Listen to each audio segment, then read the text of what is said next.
ጽናትን ይወዳታል ወይንስ አይወዳትም ብዬ ጥያቄ እየሆነብኝ ነው። ምክንያቱም የምንወደውን ሰው ልቡን አንሰብረውም በብዙ በመናገር ወይም ደግሞ በብዙ ቃላቶች ልባቸውን አንሰብራቸውም የምንወዳቸውን ሰዎች።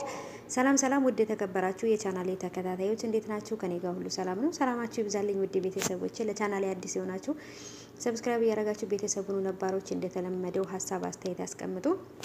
ውዶቼ በጣም የሚገርመኝ አንድ ነገር አለ በጽናት ድራማ ላይ። እንግዲህ ብዙ ነገሮችን እያየን ነው፣ ዛሬም ተለቋል እና የገረመኝ ነገር ምንድነው? ብዙ ቃላቶችን መጥፎ ነገሮችን እየተናገረ ልቧን እየሰበራት ነው። ለምንድን ነው ይሄን የሚያደርገው? ይወዳታል ወይንስ ደግሞ መጥፎ ቅናት ስላለበት ከሌሎች ሰዎች ጋር ሲያያት ስለሚናደድ ነው?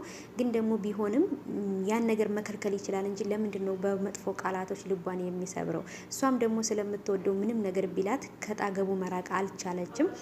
ብቻ በጣም ይገርመኛል። እና ውዶቼ አዲሱ ልጅ ደግሞ ጽናትን የሚያፈቅራት ይመስለኝ ነበረ። ግን ደግሞ ጽናትና ኪራ እንደሚዋደዱ ስላወቀ እነሱን ለማግባባት እነሱን አንድ ላይ እንዲሆኑ እያደረገ ነው።